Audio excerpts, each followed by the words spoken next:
Have you ever walked into a room and just instantly felt this undeniable sense of calm? Or maybe on the flip side, you walk into a space and you just feel this strange, inexplicable tension. Oh, absolutely. Like you can't even put a word to it. Right. You look around and you really can't quite put your finger on why. Because, I mean, the walls are just walls. The ceiling is a ceiling. There's nothing inherently scary or soothing about, the paint job. But something in that room is operating on a level that you are feeling deep in your bones. Yeah, it's almost a physical reaction. Exactly.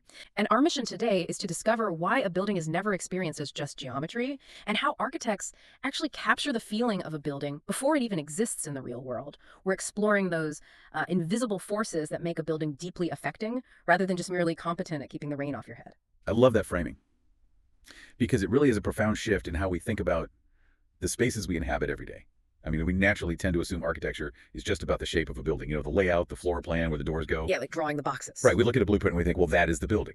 But what these sources argue is that a blueprint by itself is essentially silent. It's actually kind of lying to you. Lying to you? How so? Well, it's telling you a building is just a math equation, when in reality, the true identity of a space is forged through things that are much harder to measure. Things like materiality, atmosphere, and the tiniest microscopic details. Okay, let's unpack this. Because architecture, at its most basic level, seems pretty easy to measure. I mean, if I'm an architect, I can draw a line on a piece of paper to show the contractor exactly where a wall goes, or where a stair rises, or how wide a doorway needs to be. Sure, the dimensions are easy. Right. But it is incredibly hard to feel anything from a piece of paper. Like, you can't draw how a room glows at dusk. You can't easily draft the tactile feeling of grabbing a beautifully carved wooden handrail. No, you can't. Well, you can't capture it if you're only focusing on the measurable order of a project. Yeah. And that's really the core tension for the architect. It's relatively straightforward to draw a box. But the difference between a box that functions as a shelter and a building that actually moves you emotionally, that lies in those supposedly secondary dimensions. Those invisible forces. Exactly. How does a raw concrete beam actually meet a soft timber ceiling? How does a doorway become something memorable just because of its depth and the shadow it casts? The essay we are looking at makes the point that figuring out these qualities isn't just adding decorative richness to a drawing at the end. It is completing the architectural thought process itself. A wall is not simply a vertical plane. Its entire identity changes based on its substance. That makes total sense. To understand how a building actually feels to you or me when we walk inside, we first have to look at what it is physically made of. Right. A steel frame that's completely covered in glass is going to feel completely different than a thick earth wall with tiny, deeply recessed windows. What's fascinating here is that materiality and representation is conceptual, not just sensory. It is not just about how something looks, it's about the story it tells. The text uses a really great example. Oh, the coastal house. Yeah, the coastal house. Imagine an architect is designing a house on the coast. If they render that house in weathered timber, that suggests a completely different relationship to the climate than if they rendered it in highly reflective, polished metal. Because the timber is reacting to the environment. Exactly. The weathered timber tells a story about local rootedness. It says, we are accepting the passage of time, we are allowing the harsh sea air to age us. But the reflective metal, that suggests resistance to the elements. It's a kind of technological defiance against nature. So the architect has to decide incredibly early on what kind of material story they're telling. Wow, it makes me think of sheet music. If you look at a piece of sheet music, you see the geometry of the song, right? The notes, the timing, the rhythm. But reading a C chord on a page tells you absolutely nothing about the materiality of the sound. Oh, it's a brilliant analogy. Thanks. Because, like, a C chord played gently on a delicate acoustic harp versus that exact same C chord blasted on a distorted, heavy electric guitar that completely changes the emotional experience of the song. So a drawing that just shows the outline of a wall without telling you if it's made of rammed earth or polished stone is basically like looking at sheet music without knowing what instruments are playing. That is the perfect way to look at it. The geometry is the notes on the page, but the material is the instrument. But here's the challenge for the architect. How do you actually show that instrument on a flat piece of paper without making a complete mess? Right, because if I'm drawing a brick building and I try to draw every single individual brick, every splinter of wood grain on the floor, every little bump in the plaster, the drawing would just be a solid black blob of visual noise. It would be totally unreadable. And this is where the text introduces the concept of selective emphasis. You don't draw every brick. The architect has to be incredibly disciplined. They have to trick your eye into feeling the texture. Trick your eye. Let's say they want to show a heavily textured, board-marked concrete wall. That's concrete, that has the subtle model imprint of the wooden boards used to pour it.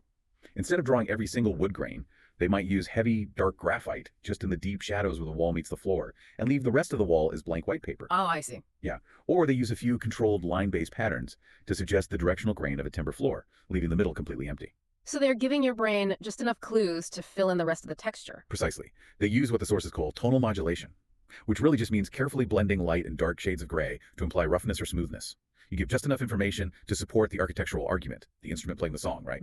But not so much that you drown out the geometry itself. Okay, so we have the physical substance, the instruments are chosen, the sheet music is written, but materials sitting in a dark void don't create an experience until they are actually activated by their environment. Right, they need a trigger. And I'm thinking specifically about the sun. A piece of paper doesn't have a weather system. So how does an architect predict how that material will actually feel when the real world hits it? This brings us to the mood. or the atmosphere. And atmosphere is described in the research as the emotional register of architecture. And it emphasizes that atmosphere is spatial, not sentimental. Wait, what does that mean, not sentimental? It means it's not about putting a vase of flowers on a table to make it look homely. It is the built mood of the architecture itself. Mhm. A space can be constructed to feel monumental, austere, luminous, heavy, solemn, or intimate. And a technically perfect, mathematically flawless drawing of a building can still completely fail if it doesn't communicate why the project matters on an emotional level. And the secret ingredient here, the bridge between the physical material and the emotional atmosphere, is light. Uh, Without light, materiality basically stays mute. yes, completely mute. The text gives this incredibly vivid example. Think about a rough, bumpy plaster wall. If you light that wall sharply from the side, the grazing angle of the light is going to catch every single bump and cast a tiny shadow, making the wall look incredibly rugged and dramatic. But if that exact same wall is bathed in diffuse, cloudy daylight coming straight at it, all those tiny shadows disappear. The wall suddenly looks soft, flat, and calm. Exactly. Light reveals the volume of a room. It distinguishes the surfaces. If you were designing a chapel, you want to communicate stillness. So you might draw the space using very restrained contrast, maybe just a single narrow shaft of bright light piercing through a dark room, hitting a stone floor. That creates solemnity. But you wouldn't do that for a grocery store. Right, if you were drawing a public market, you don't want solemnity. You rely on brighter tones, layered washes of light, and denser occupation. The way the architect imagines the light hitting the materials dictates the entire emotional atmosphere. Here's where it gets really interesting, though. I have to push back a little on the practicality of this. Because, it sounds incredibly poetic. But how do you actually draw an emotion like contemplative or austere? It seems like there is a massive trap here. A trap. Yeah. Couldn't an architect just design a basic, completely boring box of a building, and then in the final presentation slap a dramatic, moody lighting filter over the computer rendering like an Instagram filter and say, behold, a contemplative space? How is this not just an afterthought used to sell a bad design? That is a very common skepticism, actually. But the author of the essay is incredibly clear on this point. Atmosphere is not something you just add in a final rendering as a cosmetic trick, or at least good architecture doesn't do that. True atmospheric representation has to be tested in the very early stages of the design process. It emerges from spatial intelligence, not post-production software. So how do they test it early on? Through things like sketch sections and tonal studies. A tonal study might literally just be an architect taking a piece of charcoal and smudging it on paper to see how light might behave in a specific shaped room, long before they've even decided where the doors go. They're studying the behavior of shadows. With just a piece of charcoal. Yeah. Some of the strongest atmospheric representation are actually highly restrained. They don't overstate the mood with dramatic digital sunbeams. It might just be a simple, rough graphite sketch showing how a shadow falls across a deeply recessed window seat. If you don't test the atmosphere early on, which is a pencil and paper, it may never actually enter the built design. So it's baked into the cake, not just the icing spread on top at the end. Exactly. If the spatial logic, the actual shape and layout of the walls, doesn't naturally support the mood, no amount of fake digital shadow casting is going to save it when it's built in the real world. Okay, so we have the mood, we have the materials, and we have the light bridging them together. But how does the architect ensure this grand, poetic vision actually holds together when the construction workers show up with their tools? This is where we have to zoom way, way in. We are moving from the grand, sweeping atmosphere to the absolute tiniest detail. The text calls this tectonic intelligence. What does that actually mean for the person swinging the hammer? Tectonic intelligence is where the architect's intention meets actual physical construction. It is where surfaces meet supports. It is the scale of the human hand meeting the scale of the massive building. The granular stuff. Right, we're talking about specific granular moments that most people don't consciously notice but subconsciously feel. How exactly is a window recessed into a wall? How does the edge of a wooden stair tread meet the concrete floor? How is a metal handrail actually shaped to fit the grip of a human hand? It makes me think of using a digital map on your phone, like Google Maps. If you are zoomed all the way out, you see the whole city, you see the big concept, the major highways. But if you zoom all the way in on a specific neighborhood and suddenly the map glitches out, there are no streets, no alleys, the buildings are just blurry blobs, the map is broken. It's totally useless. That's a great way to think about it. Similarly, if an architect has this grand, sweeping concept for a building, but when you walk up to it and zoom in on the doorway, there is no construction logic, the hinges look flimsy, the materials don't align, the grand concept just fails. If we connect this to the bigger picture, the details must confirm the broader concept, not disconnect from it. To use your map analogy, if the map glitches out when you zoom in, the user loses trust in the navigation. In architecture, the sources call this the requirement for a multiscalar reading. Wait, multiscalar reading, you just mean being able to zoom in and out and having the building still make complete sense at every single level of scale. That's exactly it. You move for the massive scale of the site, to the building, down to the room, then to the doorway, and finally right down to the tiny junction where two materials touch. If the whole grand concept of a building is that it is thick, heavy, and monolithic like an ancient stone fortress, that exact same identity must remain legible in the specific way your hand touches the stair rail. Right. If the building is supposed to be this heavy, imposing fortress, but the doorknob you grab to enter is flimsy, hollow, cheap aluminum, the map glitches. The illusion completely shatters. The detail reveals whether the architecture has been thought through with actual care, or if it was just composed from a mile away. And the way architects communicate this to the builders isn't through those moody charcoal atmosphere sketches we talked about earlier. They use specific, highly technical, detailed drawings. Right. They use wall sections, junction drawings, sill studies. These aren't just dry, technical inserts of the builders. They are architecture at the scale of touch. And they rely on a completely different discipline of drawing. You aren't smudging charcoal anymore. You need ultimate precision, strict line hierarchy, and controlled scale. So it's almost scientific at that point. Exactly. A detailed drawing reveals material honesty. Does the building pretend to be something it's not, or does the detail show you exactly how the pieces come together to carry the physical load of the roof? So if materiality, atmosphere, and these microscopic details are all so utterly crucial to whether a space succeeds or fails, what actual tools are architects using to capture them? Because the choice of medium here seems like a dangerous tightrope walk. The essay points out that the medium you choose to draw with can either reveal the absolute truth of a building or dangerously obscure it. Because different media serve entirely different purposes. Hand drawing with a pencil or pen, for instance, is incredibly powerful for suggestive materiality and atmosphere. It has immediacy. Just through how hard you press the pencil into the paper, you can communicate roughness, shadow, and mood. It's much less literal, but often far more evocative. Then you have physical models, which are amazing because they aren't flat. They communicate materiality through actual substance and weight in the real world. You can literally hold a balsa wood model in your hands and feel how the light hits it. There's a tangible reality to it. Yeah. And then you have collages, which the sources say are more interpretive-like, cutting and pasting a texture of a rocky cliff onto a drawing, when the conceptual idea of being rugged matters more than strict photographic realism. And then the text mentions an exploded axonometric view, which, I mean, sounds like something out of a sci-fi movie. I know, it sounds incredibly technical. Mm. But an exploded axonometric view is really just a way of pulling the building apart in 3D, kind of like an instruction manual for a Lego set. Oh, like those diagrams where the pieces are floating. Yeah, exactly. It licks the roof off, pulls the walls outward, and hovers the floors above each other to show exactly how the hidden layers, the pipes, the beams, and the structural systems all fit perfectly together. Okay, so each medium reveals something entirely different. A detailed drawing gives you construction precision.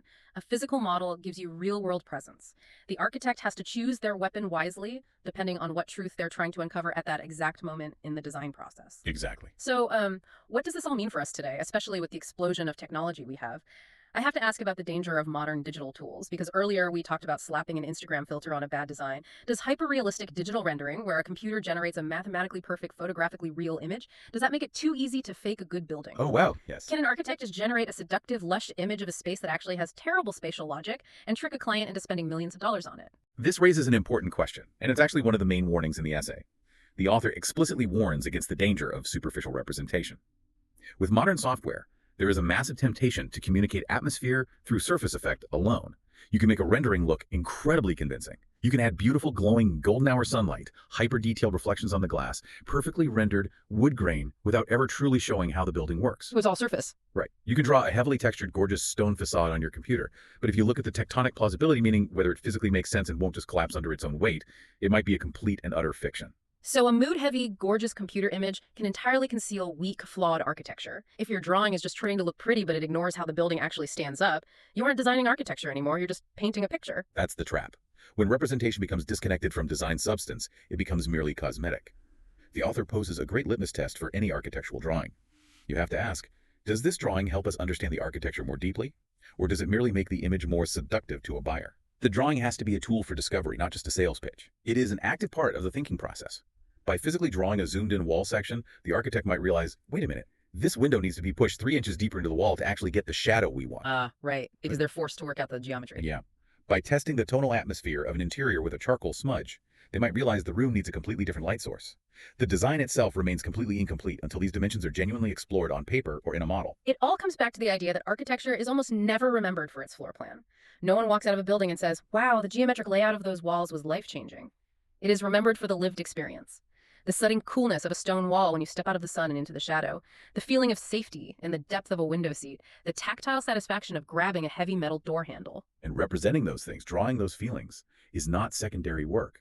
It is the very core of bringing an abstract concept in the mind with real physical construction in the world. Which brings us directly back to you listening to this. The next time you are walking up a silent, beautifully lit stair landing, or you feel the coolness of stone in the shadow, or you sit at a cafe and trace the grain of a timber table under a perfectly placed shaft of light, realize that those exact moments didn't just happen by accident. They didn't just organically appear. They were deliberately imagined, rigorously drawn, tested, and resolved by an architect before they ever existed in the physical world. It's pretty amazing when you think about it like that. It really is. This entire essay, all these sources, focus heavily on how the architect creates and controls the representation of atmosphere and detail.